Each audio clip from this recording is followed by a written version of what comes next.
Welcome to Bingiz Kitchen. இன்னைக்கு நம்ம Bingiz Kitchenல என்ன பார்க்க போறோம்னா குழந்தைகளுக்கு பிடிச்ச ஜெல்லி செய்ய போறோம். அது எதுல செய்ய போறோம்னு பாத்தீங்கன்னா தர்பூசணி பழ சாறுல செய்ய போறோம் ஜூஸ்ல. இதுல வேற எந்த ஆர்ட்டிஃபிஷியலும் சேர்க்கல. அதோட நேச்சர் கலர்லயே அப்படியே ஜெல்லியா மாத்தி நம்ம கொடுக்க போறோம். வாங்க எப்படி செய்யுதுன்னு பாப்போம். அதுக்கு முன்னாடி நம்ம சேனலை சப்ஸ்கிரைப் பண்ணாதவங்க மறக்காம பண்ணிடுங்க. பக்கத்துலயே இருக்கிற பெல் பட்டனை கிளிக் பண்ணிடுங்க. வாங்க வீடியோக்குள்ள போலாம். இன்னைக்கு நம்ம குழந்தைங்களுக்கு ரொம்ப பிடிச்ச டிஷ் செய்ய போகிறோம் ஜெல்லி. அதுவும் பார்த்தீங்கன்னா ஸ்பெஷலாக வாட்டர் மெலனில் ஜெல்லி எப்படி செய்யுதுன்னு பார்க்க போகிறோம். இந்த மாதிரி வாட்டர் மெலன் இந்த மாதிரி தர்பூசணி கிடைக்குது. நம்ம வந்து பார்த்திங்கன்னா இன்னொரு வகையும் இருக்குது. அது வந்து ரொம்ப க்ரீனாக நல்லாயிருக்கும். இப்போ அதுக்கு ஒரு 2 தர்பூசணி பழம் எடுத்திருக்கோம். அதுக்கப்புறம் சர்க்கரை பார்த்தீங்கன்னா நல்லா பொடி பண்ணி வச்சுருக்கேன். குவான்டிட்டி அதிகமாக இருக்கேன்னு பார்க்காதீங்க. இதுக்கு என்ன தேவையோ அதை மட்டும் தான் சேர்க்க போகிறோம். அதுக்கப்புறமா சைனா கிராஸ் கடல் பாசி அப்படின்னு சொல்லி ஏற்கனவே நான் வந்து ஜெல்லி வீடியோவில் போட்டிருக்கேன். இது வந்து எல்லா சூப்பர் மார்க்கெட்லேயும் கிடைக்கிது. பார்த்தீங்கன்னா இந்த மாதிரி நல்லா லென்த்தாக இருக்கும். நமக்கு எந்த அளவுக்கு வேணுமோ அந்த அளவுக்கு நம்ம கட் பண்ணி எடுத்துக்கலாம். இப்போ எப்படி செய்யுதுன்னு பார்ப்போம். இப்போ பார்த்தீங்கன்னா கட் பண்ணி ஃபஸ்ட்டு எடுத்துக்குவோம். இதோட தோல் கொஞ்சம் ரொம்ப மொத்தமாக இருக்கும்.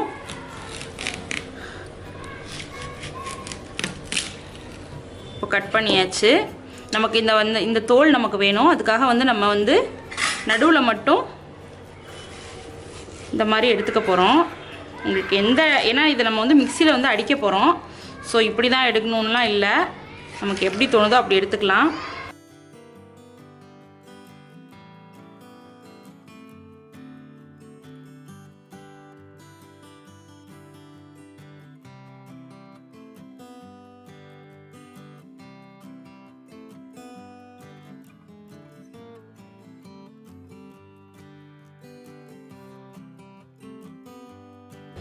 இப்போது நம்ம வாட்டர் மெலன் ஃபுல்லாக வந்து கட் பண்ணியாச்சு. இதை வந்து நம்ம ஒரு மிக்ஸி ஜாரில் போட்டுட்டு, அந்த சீடெல்லாம் இருந்தால் ஒன்றும் இல்லை, அது எல்லாமே உடம்புக்கு நல்லது தான். இப்போது வாட்டர் மெலனை வந்து நம்ம சேர்த்துட்டோம்.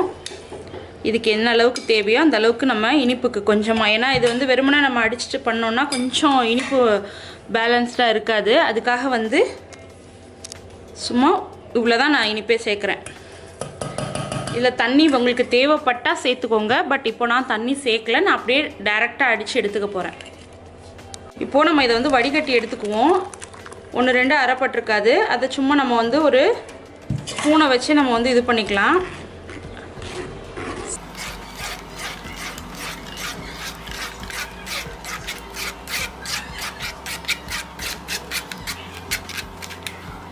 நல்லா ஃபுல்லாக நம்ம வடிகட்டி எடுத்தாச்சு. இது பார்த்தீங்கன்னா நல்லா பியூராக உங்களுக்கு வந்து வாட்டர் மெலன் ஜூஸ் கிடச்சிடுச்சு. பாருங்கள் எவ்வளோ தண்ணி இருக்குது பாருங்கள் அதுலேயே, நம்ம ஜூஸ் எடுத்ததுலையே. இப்போது இதை வச்சு தான் நம்ம ஜெல்லி செய்ய போகிறோம். வாங்க எப்படி செய்யுதுன்னு பார்ப்போம்.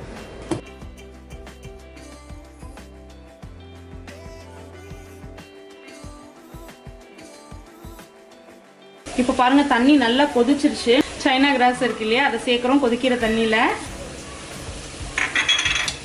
சேர்த்ததுக்கப்புறமா கடல் பாசி, இது நல்லா வந்து நல்லா மெல்ட் ஆகணும். ஏன்னா நம்ம ஆல்ரெடி நம்ம ஜூஸ் அடித்து வச்சுருக்கோம். அதனால தான் கம்மியான தண்ணியில் வந்து இதை வந்து மெல்ட் ஆகிறதுக்காக நான் வந்து சேர்த்துருக்கேன். இதை கைவிடாமல் கிண்டிட்டுருங்க. ஏன்னா தண்ணி கம்மி, நம்மளோட கடல் பாசி கொஞ்சம் 1 கப் எடுத்திருக்கோம். அதுக்காக வந்து இதை கைவிடாமல் கிளறி விட்டிங்கன்னா தான் இது வந்து கரெக்டாக அடிப்பிடிக்காமல் மிக்ஸ் ஆகும், வெந்நீரில் கரையும். இப்போ பாருங்கள் இந்த மாதிரி நல்லா மெல்ட் ஆகும். பார்த்தீங்கனாலே உங்களுக்கு தெரியும். என்னால் இதில் எடுக்க முடியலை. பாருங்கள் இந்த மாதிரி நல்லா வெந்து மெல்ட் ஆகிட்டுருக்கு. உங்களுக்கு எப்படி காட்டுறது, இந்த பார்த்தீங்களா, இந்த மாதிரி வெந்து நல்லா மெல்ட் ஆகிட்டுருக்கு. பார்த்தாலே உங்களுக்கு தெரியும். கிளறி மட்டும் விட்டுட்டே இருக்கணும். நம்ம நல்லா ஒன்றா ஃபுல்லாக மெல்ட் ஆகிடுச்சு அப்படின்னா நம்மளோட ஜூஸ் எடுத்து இதை வந்து மிக்ஸ் பண்ணிடலாம்.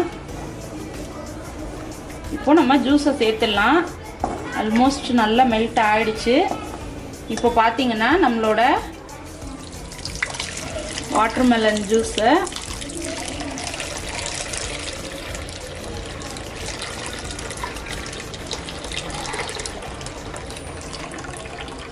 ஃபுல்லாக சேர்த்துட்டோம். இப்போது ஒரு கொதி விட்டால் போதும். இது ரொம்ப கொதிக்கணும்னு அவசியம் இல்லை, ஏன்னா நம்ம ஆல்ரெடி மெல்ட் பண்ணிட்டோம். ஒரே ஒரு கொதி வந்ததுக்கப்புறம் நம்ம ஆற விட்டுறலாம். இப்போ பாருங்கள் நல்லா கொதிச்சிருச்சு, நல்லா ஒரு கொதி வந்துருச்சு. இந்த ஒரு கொதி வந்ததுக்கப்புறம் லைட்டாக அப்படி கிளறி விட்டுட்டு நம்ம வந்து ஆஃப் பண்ணிடலாம். கலரே பார்க்க அப்படியே செக்கச்சவேர்னு இருக்குது, டேஸ்ட்டும் சூப்பராக இருக்கும். நார்மலாகவே வாட்டர்மெலன் சாப்பிட்றதுக்கு இந்த ரொம்ப டார்க் க்ரீனாக இருக்கிற வாட்டர்மெலன் பார்த்தீங்கன்னா ரொம்ப நல்லா இனிப்பாக இருக்கும். அதனால் நம்ம வந்து சர்க்கரை ரொம்ப கம்மியாக சேர்த்தாலே போதும். இப்போது இது கொஞ்சம் ஆறட்டும். இப்போது ஓரளவுக்கு இது வந்து நல்லா ஆறிடுச்சு. கொஞ்சம் ஆனாலும் இன்னும் சூடு இருக்குது. நான் அதுக்குள்ளே வந்துட்டு நம்ம வந்து இந்த மாதிரி கட் பண்ணி வச்சுருக்கேன். நான் பாருங்கள் இந்த மாதிரி கட் பண்ணி வச்சுருக்கேன். இந்த மாதிரி ஒரு இது ஆடாமல் இருக்கிறதுக்காக இதில் வந்து போட்டிருக்கோம். இதில் வந்து நம்ம ஊற்றி செட் பண்ணிடலாம் ரூம் டெம்பரேச்சருக்கு. கொஞ்சம் செட் ஆகி ஆறுனதுக்கப்புறமா நம்ம வந்து ஃப்ரிட்ஜில் வந்து ஸ்டோர் பண்ணி வச்சுட்டு நமக்கு எப்போ தேவையோ அப்போ கட் பண்ணி சாப்பிட்லாம்.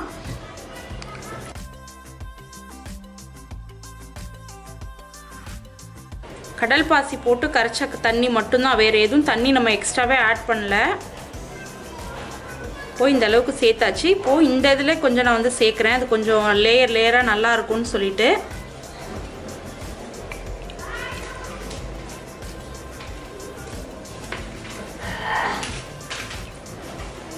இது எல்லாமே ரூம் டெம்பரேச்சரில் செட் ஆனதுக்கப்புறமா உங்களுக்கு நான் ஷோ பண்ணுறேன்.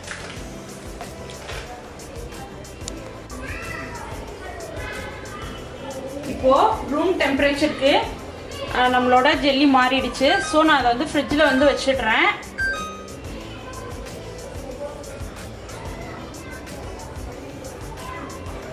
இப்போது ஃப்ரிட்ஜில் செட் ஆனதுக்கப்புறமா இது சாப்பிட்றதுக்கு ரெடி ஆகிடும்.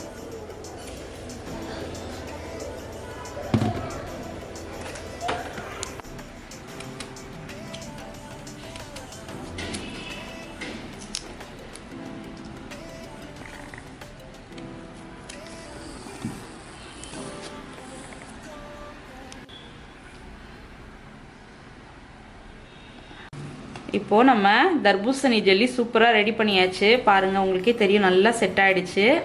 இந்த மாதிரி செய்கிறப்ப குழந்தைங்க நல்லா விரும்பி சாப்பிடுவாங்க. இப்போ இதை வந்து நம்ம பீஸ் போட்டுக்கலாம். இப்போ பாருங்கள் நம்ம ஒரு பீஸ் கட் பண்ணி வச்சிட்டோம். இதை பார்த்தீங்கன்னா தர்பூசணி ஜூஸ்லேயே செஞ்ச ஜெல்லி குழந்தைங்களுக்கு ரொம்ப பிடிக்கும். கிட்டத்தட்ட தர்பூசணி மாதிரியே இருக்குது பாருங்கள். ஆனால் நம்ம வந்து அந்த ஜூஸை மட்டும் எடுத்து அது மூலமாக தான் நம்ம வந்து அதை செஞ்சோம். இதை பீஸ் போடும்போது கொஞ்சம் பார்த்து கேர்ஃபுல்லாக போடுங்க, இல்லைன்னா அதுலேருந்து கலண்டு வந்துடும்.